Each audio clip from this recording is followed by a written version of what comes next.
Hi Telugu మిత్రులకు స్వాగతం. రేపు వీక్లీ సెటిల్మెంట్ కదండి. మార్కెట్ని చక్కగా కావాల్సిన విధంగా మానిటర్ చేస్తారు operators, because big stakes are involved. Settlement అంటే చాలా చాలా చాలా ఇదిగా ఉంటుంది, ప్రిపరేషన్ ఉంటుంది. దానికి కొంచెం స్టేజ్ సెట్ చేస్తారు ఒక రోజు 2 రోజుల ముందు నుంచి.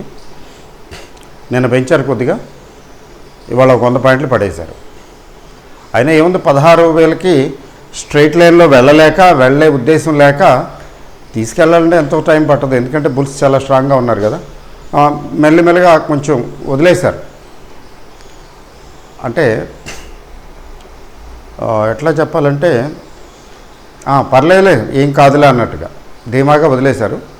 ఈరోజే ఒక 100 పాయింట్లు తగ్గింది మార్కెట్ నిఫ్టీ. రేపు సెటిల్మెంటు. అదాని గ్రూపు ఎలాగో కొంచెం ఇబ్బందిలో పడింది కదా. అదాని గ్రూప్ షేర్స్ ఎంత పెరుగుతాయండి బాబు, పెరిగి పెరిగి పెరిగి పెరగటమే పని, ఇంకా వేరే పని లేదు. పెరుగుట కొరకైనా అది ఉంటుంది, ఎలాగ తప్పదు. సో అదాని గ్రూపు ఈ షేర్లు ఈరోజు కూడా తగ్గాయి. అది కాకుండా మెటల్స్ బ్యాంకింగు, తర్వాత కొద్దిగా ఫార్మా కూడా, వీటిలో కొంచెం ప్రాఫిట్ బుకింగ్ వచ్చింది. అయితే మెటల్స్, ఫార్మా, ఈవెన్ బ్యాంకింగు ఇప్పుడు ఏదో ఒకరోజు తగ్గగానే ఇప్పుడు ఎక్కడో చూశాను, చదువుతున్నాను, మీరు ఇంకా లాంగ్ పొజిషన్స్ పెట్టుకోకండి అని ఎవరో చెప్తున్నారు.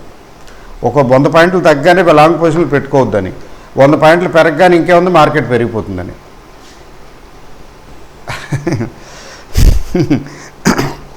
యాక్చువల్గా అసలు ఈ న్యూస్ వినకూడదు, చదవకూడదు అనిపిస్తుంది. ఊరికే చూస్తాం అంతే. ఏం లేదండి, market we're in a bull market. Bull మార్కెట్లో ఏంటంటే 4 రోజులు పెరుగుతుంది, 1-2 రోజులు తగ్గుతుంది. లేకపోతే ఒక స్థాయికి పెరిగిన తర్వాత అక్కడక్కడే రేంజ్ బౌండ్గా తిరుగుతుంది. చూసారా, మీకు గుర్తుందో లేదో, 15,000కి వెళ్ళిన తర్వాత ఒకసారి దిగిన తర్వాత దాదాపు 2.5 నెలలు పట్టింది మళ్ళీ 15,000 క్రాస్ అవడానికి. గుర్తుందా? 15,000 నుంచి అంటే బడ్జెట్ టైంలో ఫిబ్రవరిలో వచ్చేసింది. ఫిబ్రవరి బడ్జెట్ టైంకి బడ్జెట్ ఫస్ట్ వీక్కి 15,000 క్రాస్ అయిపోయింది. అక్కడి నుంచి మళ్ళీ కొంచెం వచ్చింది, ప్రెషర్ వచ్చింది.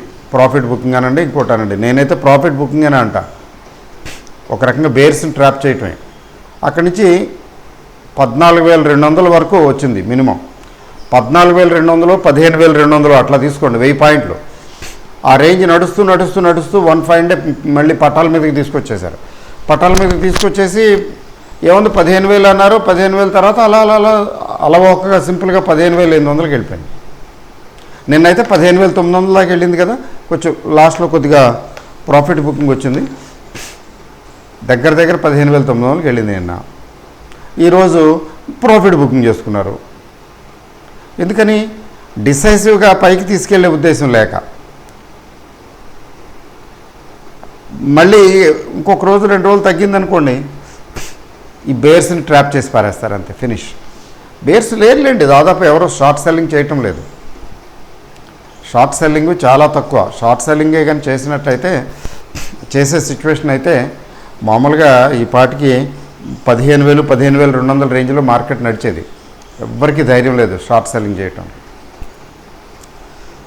ఈరోజైతే అసలు పెద్ద ప్లేయర్స్ అనిపించలేదు నాకు. వాళ్ళు అమ్మేవాళ్ళు ఒక పక్కన అమ్ముతుంటే కొనేవాళ్ళు ఒక పక్కన కొంటున్నారు. అమ్ముతూ కొంటూ ఫైనల్గా ఏంటంటే the buyers have given in. కొంచెం సెల్లర్స్ కొద్దిగా డామినేట్ చేశారు, మార్కెట్ తగ్గింది. దీని గురించి ఎక్కువగా మనం అభివర్ణించవలసిన అవసరం లేదు. పైగా రేపు మా వీక్లీ సెటిల్మెంట్ కూడా కదా, ఎలా కావాలి అనుకుంటున్నారు, ఎంతకి తీసుకొచ్చి వదిలేయాలనుకుంటున్నారు వాళ్ళు డిసైడ్ చేసుకున్నారు. నేను పెంచారు, వాళ్ళు తగ్గించారు, అట్లా తీసుకోవాలి. ఫైనల్గా జరిగిందేం లేదు, అక్కడ ఒరిగిందేం లేదు. రేపు అంటే అది రేపటి పొజిషన్ మార్కెట్ జస్ట్ ఊరికే ఐడియా ఏంటంటే, నిఫ్టీ తీసుకున్నట్లయితే ఇప్పుడు ఎంత ఉంది? 15,770 80 ఉన్నట్టుంది సుమారుగా. 770 అనుకుంది, 770 range. Bank Nifty 35,000.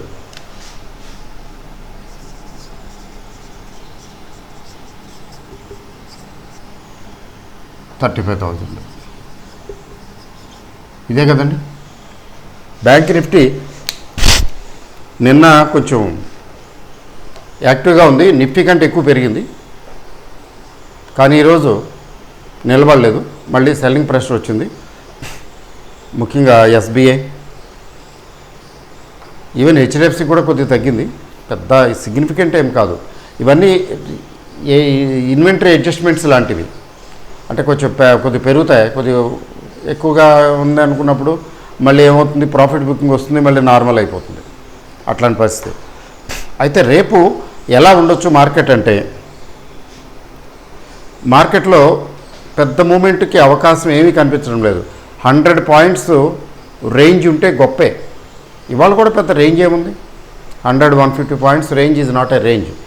Range bound చాలా రిస్ట్రిక్టెడ్గా నడుస్తున్నది. 15,000 16,000 దగ్గర నిఫ్టీ ఉన్నప్పుడు కనీసం 200-300 పాయింట్స్ ఉండొచ్చు.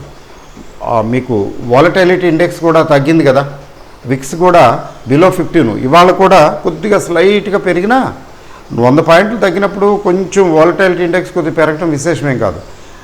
అయితే గణనీయంగా ఏం పెరగలా, 1%-2% పెరిగింది. It's nothing. Still it is below 15%. Volatility index below 15% అయ్యేటప్పటికి ఈ రేంజ్ చాలా తక్కువగా ఉంటుంది. మూమెంటు అటు ఇటు మూమెంటు, వాలటైలిటీ కొద్దిగా తగ్గుతుంది. మెయిన్గా వాలటైలిటీ అంటే మెయిన్ ఇష్యూ అదే, మెయిన్ పాయింట్ అదే. సో వాలటైలిటీ ఇండెక్స్ కూల్గానే ఉంది. అందువల్ల ఏమిటి, రేపు కూడా కూల్గానే ముగిస్తారు, కానీ పెద్ద హడావిడే ఉండదు. ముఖ్యంగా వీక్లీ సెటిల్మెంటు, జాక్పాట్ అని, హీరో జీరో కాల్స్ అని అట్లా ఏదో చిన్న అమౌంట్లతో ట్రై చేస్తుంటారు కదా. ఆప్షన్ బయింగ్ ఎక్కువగా ఫెయిల్ అవుతుంది కదా. రేపు అయితే ఖచ్చితంగా ఫెయిల్ అవడానికి అవకాశాలు కనపడుతున్నాయి. మూమెంట్ లేదు.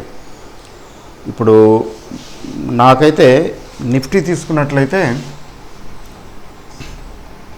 15,700 ఇక్కడే కనపడుతుంది కాన్సన్ట్రేషన్. అరౌండ్ 15,700 క్లోజ్ అయ్యే అవకాశం ఉంది సుమారుగా. అయితే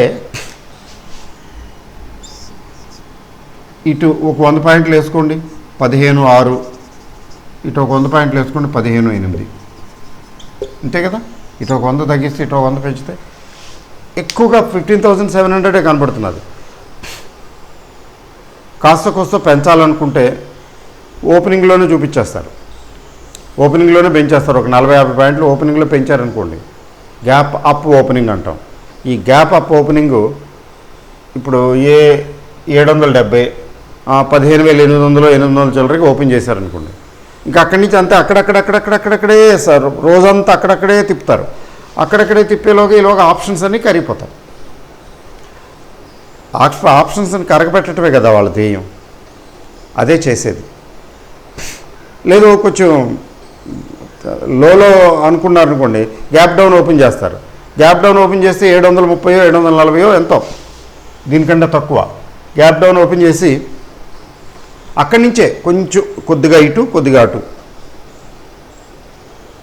మ్యాక్సిమం ఒక 100 పాయింట్స్ రేంజ్. నేనైతే పెద్ద మూమెంటు కనిపించడం లేదు నాకైతే. అంటే చాలా తక్కువ, ఒక 100 పాయింట్ 100-120 పాయింట్ల రేంజ్లో. అంటే రేంజ్ అంటే మీకు ఐడియా ఉంది కదా, లో పాయింట్ హై పాయింట్ మధ్యన ఉన్నటువంటి దూరం వ్యత్యాసం. Range is nothing but high minus లో. 100-120 పాయింట్స్ కంటే ఎక్కువ డిఫరెన్స్ ఉండకపోవచ్చు. అంటే పెద్ద ఏ యాక్టివిటీ మూవ్మెంట్ ఉండకపోవచ్చు. అందువల్ల ఏంటంటే ఈ ఆప్షన్ సెల్ చేసిన వాళ్ళు దగ్గరగా చేసిన వాళ్ళకి అటు జీరో అయిపోతుంది, ఇటు జీరో అయిపోతుంది. They make money, they pocket money and go home happily. ఈ ఆప్షన్ బై చేసిన వాళ్ళు అలా చూస్తూ ఉంటారు, అది అటు కరుగుతుంది ఇటు కరుగుతుంది. బోత్ సైడ్స్ చేద్దామంటే బోత్ సైడ్స్ రెండు కరిగిపోతాయి. వెరీ డేంజరస్ గేమ్ అండి ఇది. ముఖ్యంగా వీక్లీ సెటిల్మెంట్ పెట్టేశారు. పెట్టిన తర్వాత చాలామంది డబ్బులు పోగొట్టుకుంటున్నారు. చిన్న చిన్న స్మాల్ వీళ్ళందరూ కూడా డబ్బులు they are losing money. Okay, మరి బ్యాంక్ నిఫ్టీ అంటే బ్యాంక్ నిఫ్టీ అయితే అసలు 35,000 దగ్గర పెట్టేసి కూర్చుందండి అంతే. నేను కదలనని. ఇంక దీనికి ఏముంటుంది రేంజ్ చెప్పండి. నేనైతే ఇటు ఒక 200 పాయింట్లు పోనీ ఇంకొక 35,300 వేసుకున్నాం. ఇటేమో 34,700. ఆ 300 పాయింట్లు కూడా నాకు మనస్కరించడం లేదు. 200 పాయింట్లు చాలు. ఇటు పెరిగితే 35,200, ఇటు వస్తే 34,800. ఎందుకైనా మంచిది. ఒక బెనిఫిట్ ఆఫ్ ఇది ఉంటుంది కదా, 100 పాయింట్లు తీస్తే ఇటు వస్తే మ్యాక్సిమం 200-300 పాయింట్లు పెరుగుతుంది, లేదా వెళ్తుంది. బట్ మ్యాక్సిమం ఇక్కడే fulcrum around which everything revolves. And trade maximum 35,000 దగ్గర రివాల్వ్ అయ్యే అవకాశాలు ఎక్కువగా కనపడుతున్నాయి. కాబట్టి మార్కెట్లో ఏమీ ప్రత్యేకించి ఎక్స్పెక్ట్ చేయడానికి ఏమీ లేదు. ఇవాళ పడేస్తే రేపు రికవర్ చేస్తారు, లేకపోతే ఎల్లుండి రికవర్ చేస్తారు. అంత ధీమాగా ఎలా చెప్తున్నారంటే, ఏముందండి బుల్ మార్కెట్ కదా ఇది. బుల్ మార్కెట్లో there would be no big falls. పెద్ద పెద్ద ఫాల్స్ ఉండవు, పెద్దగా పడిపోవు. అలా కొద్దిగా 500 పాయింట్లు పెరిగితే ఒక 200-150 పాయింట్లు తగ్గుతుంది ఓవరాల్గా. ఒకవేళ టెంపరీగా తగ్గినా, అంతకని ఎక్కువగా తగ్గినా మళ్ళీ ఆటోమేటిక్గా రికవర్ అయిపోతుంది, back to pavilion. That is the nature of a bull market. అయితే ఎప్పటికప్పుడు చూసారా పీక్ మార్కెట్ అన్నారు. ఈరోజు ఎవరో ఒక అబ్బాయి ఫోన్ చేసి పీక్ కదా అని కొంత నేను చేశానండి, కొంత అమ్మానండి, ప్రాఫిట్ బుక్ చేశానండి అన్నాడు. Okay, good idea. ఎందుకని ఎప్పటికప్పుడు మనం కొంచెం మన కొన్న షేర్లు పెరిగినాయి అంటే ప్రాఫిట్ బుక్ చేసుకోవాలి. అదే గాంధీ స్పెషల్ ట్యూబ్స్ గురించి నేను చెప్పాను కదా, ఆ గాంధీ స్పెషల్ ట్యూబ్స్ కొద్దిగా అమ్మానండి, ప్రాఫిట్ బుక్ చేశానండి. గుడ్. What is wrong? మరి తక్కువ క్వాంటిటీ అయితే అట్లా చేయక్కర్లేదు. కొంచెం ఎక్కువ క్వాంటిటీలో అయినప్పుడు కొంచెం అంటే మన క్వాంటిటీ ఎట్లా డిసైడ్ చేస్తాము. సపోజ్ నేను నార్మల్గా ఒక సింగిల్ షేర్లో 10,000 ఇన్వెస్ట్ చేస్తాను అనుకోండి. స్మాల్ క్యాప్ అయితే అసలు అంతకన్నా ఎక్కువ చేయను. 10,000కి మించి ఉంది కొంత తీసేస్తాను. మరి 5,000, 6,000, 7,000 ఇన్వెస్ట్మెంట్ ఉంది, వదిలేస్తాను. అట్లా అనమాట. ఒక్కొక్కరు ఒక 50,000 పెడతారు. అంటే ఎక్కువ బడ్జెట్, ఎక్కువ పెద్ద అమౌంట్లు ఉన్నవాళ్ళు పెట్టిన వాళ్ళు పర్టికులర్ స్టాక్లో 50,000 పెడతారు జనరల్గా. కానీ అందులో 80,000 1,00,000 పెట్టున్నారనుకోండి, అందులోంచి కొంత తీసేయాలి. విజ్ఞత అదే. స్టాక్ మార్కెట్లో కొంచెం యాక్టివ్గా చూస్తున్నాం కాబట్టి, యాక్టివ్గా చూడకపోతే అసలు పట్టించుకోకర్లేదు, వదిలేండి. లాంగ్ రన్లో it will take care of everything. So ఇది 50,000 రేంజ్ నార్మల్గా పెడతాను. ఇందులో 80,000, 90,000 దాకా ఉంది అనుకున్నప్పుడు అందులోంచి తీసేయటమే. కొంత ప్రాఫిట్ కనబడుతున్నది, ప్రాఫిట్ బుక్ చేసుకోవటం, వదిలేయటం. తర్వాత అది పెరిగినా ఓకే, తగ్గినా ఓకే. తగ్గితే ఇంకోసారి యావరేజ్ చేసుకోవడానికి ప్రయత్నిస్తాం, పెరిగితే ఆ ఉన్నది కూడా అమ్మేస్తాం. అస్సలు అనవసరంగా అమ్మేశాను, అది కూడా ఉన్నట్లయితే ఇది కలిపి అమ్మితే ఇంకా ఎక్కువ డబ్బులు వచ్చాయని అనుకుంటారు. అది అట్లా ఆలోచించకూడదు. బిజినెస్ మెన్ లాగా ఆలోచించాలి. బిజినెస్ మెన్ లాగా ఆలోచిస్తే అది కరెక్ట్ కాదు. అదే ఇదే. తర్వాత ఒక్కసారి అమ్మేసిన తర్వాత దాని గురించి అయ్యేయో ఇదేదో మర్జర్ అమాల్గమేషన్ అంటున్నారు, నేను అనవసరంగా అమ్మేశానేమో, ఇంకా పెరిగిపోద్దేమో, అసలు వెనక్కి తిరిగి చూడకూడదు. No sentiment, no attachment. అప్పుడు మాత్రమే మనం ముందుకు వెళ్ళగలుగుతాం. స్టాక్ మార్కెట్ ఇన్వెస్ట్మెంట్ మనం ఏదో మన పెర్మనెంట్ టై కాదు కదండి. ఇదేమీను నడుపుతున్నంత కాలం ఓకే, లేకపోతే లేదు. అసలు మనం ఒక సింగిల్ షేర్ తోటి కాదు కదా, మనం we have number of stocks, 10, 20, 30 stocks అలా ఉంటాయి కదా. That itself is an indication that we're not attached to any one. We should not be attached to.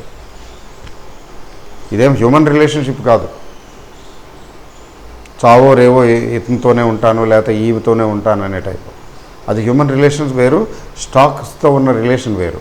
అయితే on merits, when the company is good, appears good, and it is going good or it is likely to go good, దాన్ని అంటిపెట్టుకుని ఉంచడమే. అలా 1 fine day it will pick up. లేదనుకోండి తీసేస్తాం, no sentiment. అదనమాట. So ఇది మార్కెట్లో ఇంతకన్నా ఎక్కువ కనిపించడం లేదు. అయితే మార్కెట్ పీక్లోకి వచ్చింది కదా అండి అన్నాడు కదా అబ్బాయి. దానికి సమాధానం ఏంటంటే, నేను ఏం చెప్పానంటే, మార్కెట్ 15,000కి వచ్చినప్పుడు కూడా పీకే కదండి. పీకే. అంతెందుకు 14,000 దగ్గర కూడా పీకే కదా. పీకే ఎప్పటికప్పుడు పీకే. న్యూ పీక్ 12,000 దాటిన తర్వాత, 12,400 దాటిన తర్వాత ఎప్పటికప్పుడు పీక్ అనే అనుకుంటూ వస్తున్నాం. ఆ 12,400 దగ్గర నుంచి ఇవాళ 15,400, 15,800, 700కి వచ్చింది, 800కి వచ్చింది. అంటే ఏంటది? 12,400 ఎక్కడ, 15,700 ఎక్కడ? 3,300, 3,400 పాయింట్లు. 3,400 పాయింట్లు తక్కువ అండి. చెప్పండి. 15,000కి 3,000 అంటే 1/5. అంటే ఇండెక్స్ మనం పీక్ అనుకున్న దగ్గర నుంచి 1/5 పెరిగింది. 20%, 25% పెరిగిందే. అది ఎప్పటికప్పుడు మనం పీక్ అనుకుంటూనే ఉన్నాం కదా. 15,000కి వెళ్ళినప్పుడు పీక్ అనుకున్నాం, కొద్దిగా తగ్గినట్టు తగ్గింది, మురిపించే మొగల సినిమా చూపించేసింది. తర్వాత మెల్లిగా 2.5 నెలలు అక్కడక్కడ ఉంటూ మెల్లిగా అందుకుంది. ఒక 15,000కి వచ్చిన తర్వాత మళ్ళీ ఆకుండా వెళ్ళిపోయింది. ఈలోగా ఎవరైనా ఉంటే ప్రౌన్స్డ్ బేర్స్ ఎవరైనా ఉంటే వాళ్ళందరూ పని పట్టింది, భర్తం పట్టేసింది, ఫినిష్. ఇప్పుడు 16,000కి దగ్గరగా ఉంది. ఈలోగా కొంచెం అక్కడక్కడక్కడే ఊగిసలాడుతుంది. ఒకసారి 16,000 క్రాస్ అయిపోయిన తర్వాత మళ్ళీ 16,000 నుంచి నెక్స్ట్ లెవెల్ 16 నుంచి 17,000 లెవెల్. అంటే ఎట్ ఏ స్ట్రెచ్ వెళ్ళిపోతుందని కాదు, ఇట్ టేక్స్ టైం. అట్లా ఏమి వెళ్ళదు. ఎందుకని ఇట్లా చెప్తున్నాము అంటే, ఎప్పటికప్పుడే new peak. Because we are in a bull market. Bull market నుంచి బేర్ మార్కెట్లోకి ఎప్పుడైనా జారితే ఆ ఇండికేషన్ వస్తుంది. అది మీకు బేర్ మార్కెట్లోకి రావాలంటే కొంచెం ఎక్కువ రోజులు డౌన్ సైడ్ ఉండాలి. అది ఆ ఇండికేషన్ అప్పుడు తెలుస్తుంది. బేర్ మార్కెట్లో ఇండికేషన్స్ తెలుస్తాయండి, అది ఇబ్బంది ఏం లేదు. నేనే కాదు, అందరూ చెప్తారు. ఓకే. కానీ అలాంటి బేర్ ఇండికేషన్స్ లేవు కదా. ముందుగా మనం ఎందుకు ఊహించుకోవటం? ఇది పీక్లో ఉంది, బేర్ పీక్లో ఉండటువంటి ఇంకా పీక్లోకి వెళ్ళగలదు కూడా. లేదు వెళ్ళదు, నేను వెళ్ళటం లేదని చెప్తుంది. చెప్పినప్పుడు అప్పుడు ఆలోచించుకోవాలి. అందుకని పీక్ కాదు, నథింగ్ ఈజ్ ఎ పీక్. మీకు సముద్రపు లోతులాగానే లోతుని ఎలాగ చేయలేమో ఇది అంతే. స్టాక్ మార్కెట్ ఎప్పుడు ఏది పీక్ కాదు. మనం అనుకుంటాం, మనం చాలాసార్లు అంటుంటాం, ఆ పదం వాడతాము సహజంగా. బట్ పీక్ అనే పదం కంటే కూడా కొంచెం టెంపరీగా over bat zone, over sold zone అట్లాంటివి ఉంటాయి. ఈ ఓవర్ బాటు ఓవర్ సోల్డ్ జోన్లు టెంపరీ, మళ్ళీ నార్మల్ అయిపోతాయి. ఇప్పుడైతే ఓవర్ బాట్ జోన్ కూడా అంత నాకు అనిపించడం లేదు. It doesn't look like, it's okay. And ఇట్లాంటి మార్కెట్లో every time it reaches the peaks. ఇది పీక్స్కి వెళ్ళినప్పుడు పార్షియల్గా కొంచెం ప్రాఫిట్ బుక్ చేసుకోవాలి. అది విజ్ఞత, అది తెలుసుకోవాలి. పీక్కి వెళ్ళినప్పుడల్లా అనిపించినప్పుడల్లా పార్షియల్గా ప్రాఫిట్ బుక్ చేసుకోవటం, కొద్దిగా. అంటే రీషఫలింగ్. ఒక్కోటి ఆ పర్టికులర్ స్టాక్ కాదు కానీ ఈ పర్టికులర్ స్టాక్కి గ్రోత్ ప్రాస్పెక్ట్స్ ఉన్నాయి. ఒక సైకిల్ కదండి. ఏమవుతుందంటే పర్టికులర్ స్టాకు తగ్గుతుంది, పెరుగుతుంది, తర్వాత మళ్ళీ తగ్గుతుంది, మళ్ళీ ఒక రౌండ్లో మళ్ళీ పెరుగుతుంది. మీకు చెప్పాలంటే మీకు ఒక ఎగ్జాంపుల్ చెప్తాను. చాలా చెప్పచ్చు, చిన్న ఎగ్జాంపుల్ చెప్తాను.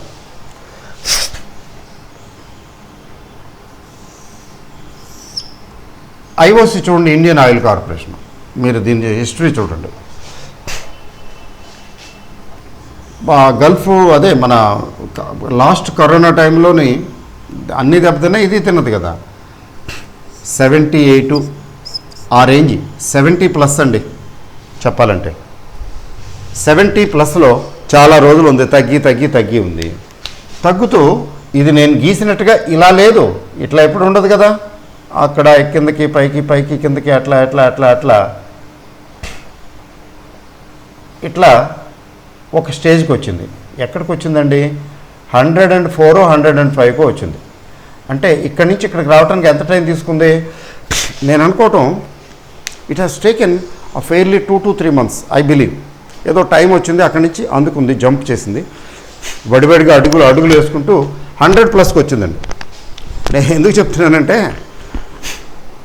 ఎక్స్పెరిమెంటివ్ బేసిస్ మీద దీన్ని నేను 70s ఉన్నప్పుడు 78 80 87 ఈ రేంజ్లో 78 87 రేంజ్లో ఒకసారి ఎంటర్ అయ్యాను. నేను ఆయిల్ కంపెనీస్కి వెళ్ళను, ఎప్పుడు ఇన్వెస్ట్ చేయను ఊరికే. సో ఈ రేంజ్లో ఎంటర్ అయిన తర్వాత మధ్యలో ఒకసారి తగ్గింది కూడా, కొంచెం యావరేజ్ చేయవలసి వచ్చింది, తప్పదు. అందులో మంచి కంపెనీ కాబట్టి యావరేజ్ చేస్తే ఇబ్బంది ఏముంది. మధ్యలో ఒకసారి యావరేజ్ చేయవలసి వచ్చింది, కొద్దిగా యావరేజ్ బాగానే వచ్చింది. అలా వెయిట్ చేస్తే ఈ మధ్యలో ఎక్కడో జరిగింది ఆ పని.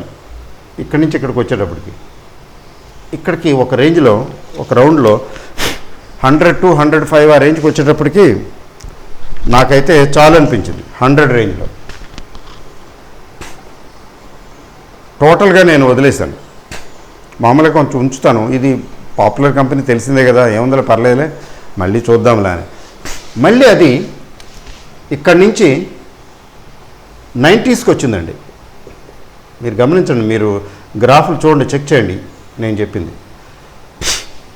90sకి వచ్చిన తర్వాత ఓకే, ఈసారి ఎక్కువ పెద్దగా తగ్గలేదు. ఎందుకంటే ఈ లో వేరు ఈ లో వేరు. ఎప్పుడు కూడా higher lows higher highs. Bull market ఏంటంటే హయ్యర్ లోస్ హయ్యర్ హైస్ అలా వెళ్తుంది. ఈ లో కంటే ఈ లో పైన. ఇక్కడ చూసి 95 ఆ రేంజ్లో 94 95 రేంజ్లో కొద్ది పెరగనిచ్చి పెరుగుతున్న ఇండికేషన్ కనిపించినప్పుడు అప్పుడు ఎంటర్ అయ్యాను. కొద్దిగా పెరిగాక ఎంటర్ అయ్యాను. ఇక్కడ ఏమి పీక్ బాటంలో ఏమి ఎంటర్ అవ్వాల, చూస్తున్నాను తమాషా. సో ఇక్కడ ఎంటర్ అయిన తర్వాత నౌ ఇది 115 ఈరోజు. ఇంకా బులిష్గానే ఉంది. ఆనెస్టీ టు గుడ్నెస్ ఈరోజు 60% 70% ఈరోజు లేపేశాను, ప్రాఫిట్ బుక్ చేశాను. కొంచెం క్వాంటిటీ ఎక్కువే కొన్నాను. ఎందుకని అంతకన్నా వెళుతున్నది, గ్రాఫులు చెప్తున్నాయి ఇప్పుడు ఇంకా ఉంది దీనికి స్కోపు, తొందర ఏం లేదని. ఎందుకు ఏమైంది? జేబులోకి వచ్చిన డబ్బులే అసలు నికరం. పేపర్ మీద కనిపించే ప్రాఫిట్ కానే కాదు, అలాగే పేపర్ మీద కనిపించే లాస్ కానే కాదు. సో ఇది ఇంకా ఉంది సైకిల్. చూడండి, లాస్ట్ టైం 104 105కి వచ్చినప్పుడు ఇప్పుడు 115కి వచ్చింది ఆల్రెడీ. అంటే హయ్యర్ హైస్ హయ్యర్ లోస్. ఇంతకుముందు 70 80లో ఉన్నదల్లా మళ్ళీ ఈసారి 70 80లకి పడలేదే, పడదు అలాగా. That is an indication of bullishness. So ఈ సైకిల్ని అర్థం చేసుకుంటే ఒకసారి ఎక్కడో దిగొస్తుంది కదా, ఆ దిగొచ్చినప్పుడు యావరేజ్ చేయడానికి వస్తుంది. ఒక చోట వెళితే మనం యాక్టివ్గా ఉంటే, యాక్టివ్గా లేకపోతే కొని వదిలేయటమే. ఇక్కడ కొనేసి వదిలేసిన వ్యక్తికి ఈ అన్నీ చూడక్కర్లేదు కదా, ఆల్రెడీ ఇక్కడ పెరిగి ఉంది కదా. అక్కలా కొంచెం యాక్టివ్గా మనం చూస్తున్నాము అనుకుంటే ఇట్లా పైకి వెళ్ళింది, ఎక్కడో సైకిల్లో కొంచెం దిగొస్తుంది, పెద్దగా దిగదు. ఆ రేంజ్లో ఇంకోసారి ఎంటర్ అయితే ఇంకోసారి.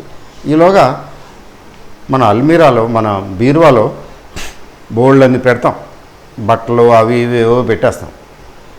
బీరువా నిండుగా ఉన్నప్పుడు కొత్తగా ఇంకేమైనా తీసుకొచ్చాం, భద్రంగా బీరువాలో దాచుకోవాల్సిన వస్తువులు, బట్టలు కానీ ఇంకోటి కానీ. అక్కడ పెట్టడానికి ఖాళీలు ఉంటే కదండి మనం పెడతాం. అంటే అందులోంచి కొన్ని తీసి ఖాళీ చేసి అందులోంచి కొన్ని తీసి బయట పెట్టి ఇదంతా ఎసెన్షియల్ కాదులే బయట పెట్టచ్చు అని తీసి అప్పుడు ఈ కొత్తది పెడతాం. ఖాళీ చేయాలి కదా బీరువాని, కొత్త అయినా ఖాళీ చేసి కదా కొత్తది పెడతాం. స్టాక్ మార్కెట్ కూడా అంతే.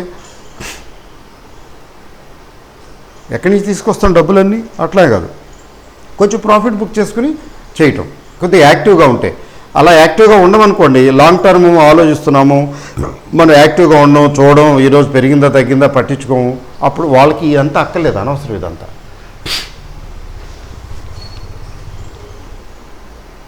115 కంటే ఇంకా ఎక్కువ వెళుతుంది ఇది, దీనికి ఇంకా బోల్డ్ అంత స్కోప్ ఉందని చెప్పి నాకు అవగాహన ఉంది. ఐ బిలీవ్, అంటే గ్రాఫ్స్ చెప్పేదాని ప్రకారం. అయితే 150 ఈ రేంజ్లో ఎక్కడో ఇంకోసారి చిన్న కరెక్షన్ వచ్చినట్టు వచ్చి మళ్ళీ పైకి వెళ్ళొచ్చు. బట్ నేను ఎందుకులే అని చాలా ఒక 60-70% తీసేసాను. మళ్ళీ ఎప్పుడన్నా కిందకు వస్తే చూస్తాను, లేకపోతే వదిలేస్తానే అవుతుంది. But at the same time HPCL కూడా ఉన్నాయి నా దగ్గర. హెచ్పిసిఎల్ 240 కొంచెం లేట్గానే ఎంటర్ అయ్యాను అనుకోండి. యాక్చువల్గా ముందే ఎంటర్ అవ్వాల్సింది. అరౌండ్ 240 అయితే బుల్లిష్గా ఉంది. నేను ఇప్పటికీ దాన్ని ముట్టుకోలేదు. It is still there. Expectation ఏం లేదు, టెక్నికల్గా బాగానే స్ట్రాంగ్గానే ఉంది. ఎక్స్పెక్టేషన్ ఏంటంటే ఇప్పుడు 300 రేంజ్కి ఉన్నట్టున్నది, 300+ ఉన్నట్టుంది. మరి నా ఎక్స్పెక్టేషన్ ఏంటంటే ఇంకా పైకి వెళ్తుందని. అది ముట్టుకోలేదు. అట్లా అనమాట. కొంత ఇది కూడా పెరుగుతుందనే తెలుసు, ఐడియా ఉంది. కానీ ఎందుకు తీసారంటే కొంచెం లైటన్ చేసుకోవటం, లైటన్ ద షిప్. అంతా కాకుండా కొద్దిగా పార్షియల్గా కొంచెం ప్రాఫిట్ బుక్ చేసుకుని కూర్చుంటే మళ్ళీ ఇంకెప్పుడో రీలోడ్ చేయొచ్చు, అంటే మళ్ళీ యాడ్ చేసుకోవచ్చు. లేకపోతే ఇంకోటి ఏదైనా ఇంకో షేర్లోకి వెళ్ళొచ్చు, షిఫ్ట్ అవ్వచ్చు. మరి ఈరోజు మార్కెట్ తగ్గింది కదా, తగ్గిన రోజున అమ్మారా అంటే అలాంటి ధర్మ సందేహాలు రావచ్చు. తగ్గటం మార్కెట్ తగ్గింది కానీ అన్ని షేర్లు తగ్గలేదు కదా. ఫర్ ఎగ్జాంపుల్ ఈరోజు కూడా ఇది హెచ్పిసిఎల్, ఈ ఐఓసి ఈరోజేం తగ్గలేదు, కొంచెం పాజిటివ్గానే ప్లస్ సైడే ఉంది. It's okay. నా ఎక్స్పెక్టేషన్ ఏంటంటే ఈ మార్కెట్ ఇది 16,000కి వెళ్ళేలోగా 200-300 పాయింట్ తగ్గుతుందని ఊరికే ఆశ అనుకున్నాను అంతే. హంచి ఫీలింగ్ ఇంతకుముందు చెప్పినట్టున్నాను 2 రోజులు 3 రోజుల కిందట. మరి 200-300 పాయింట్లు తగ్గుతుందో లేదో నాకు తెలీదు. సరే చూద్దామని. ఇంకా 100-200 పాయింట్లు తగ్గితే కానీ అది హెల్తీగా ఉండదు. ఎందుకంటే ఇండెక్స్ ఎంత పైకి వెళ్ళినా ఒక రకమైనటువంటి సెమీ ఓవర్బాట్ కండిషన్స్ వస్తాయి.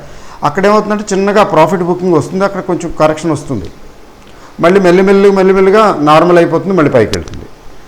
కూలింగ్ పీరియడ్ అనమాట ఇది. ఈ కూలింగ్ పీరియడ్లో కొంచెం మార్కెట్లు కొద్దిగా తగ్గుతాయి. అందువలన అంతేగాని మార్కెట్ ఏదో బేరిష్ అయిపోయిందని అమ్మటం కాదు. బుల్లిష్గా ఉంది కాబట్టి ప్రాఫిట్ బుక్ చేసుకుంటున్నాం. బేరిష్ అయితే ఏం అమ్ముకుంటామండి, అలా పెట్టుకుని కూర్చొని ఎదురుగా పెట్టుకుని చూస్తూ ఉండాలి. రోజు రెడ్లో ఉంటాయి, ఇది రెడ్లో ఉందా అది రెడ్లో ఉందని చూసుకుంటుంటాం. బేర్ మార్కెట్లో ఏముంటుంది అమ్ముకోవడానికి?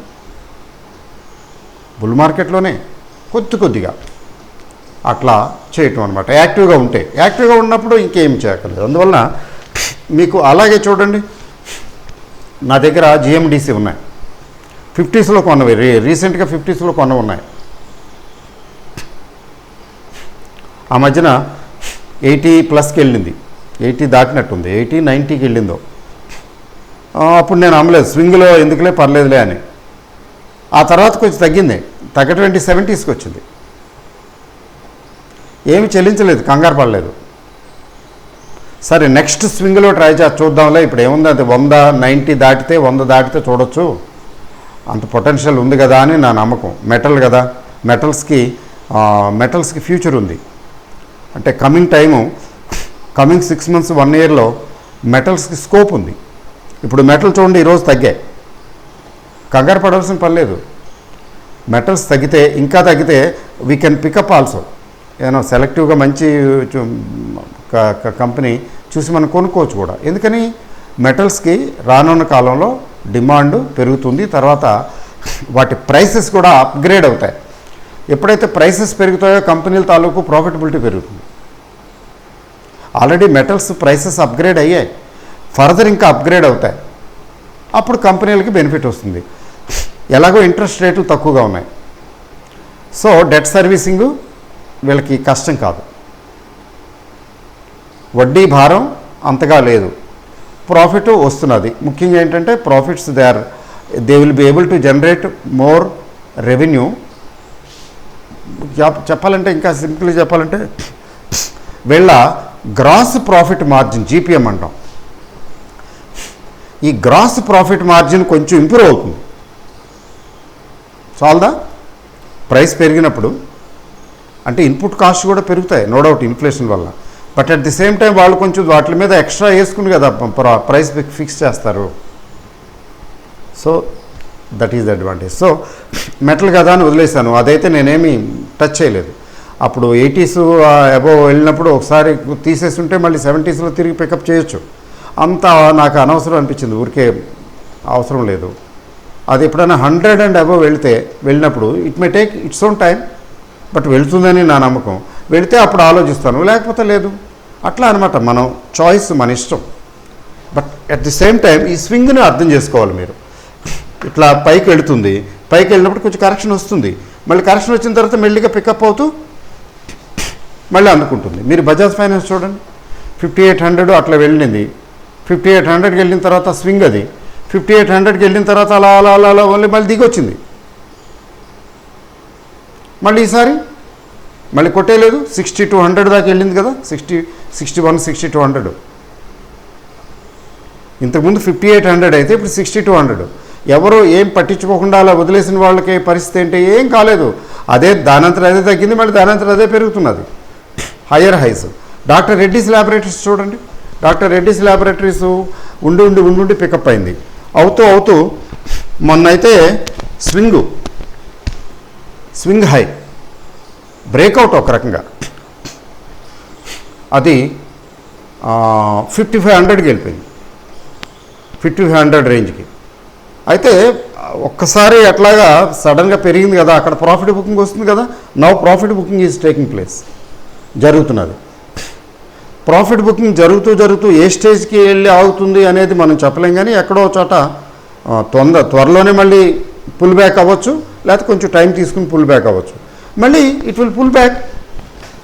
ఈసారి పుల్ బ్యాక్ అయినప్పుడు ఈ 5500ని అవలేలుగా అధిగమించి ఈసారి it will go to the new highs, 5800, 6000 లెవెల్కి వెళ్తుంది.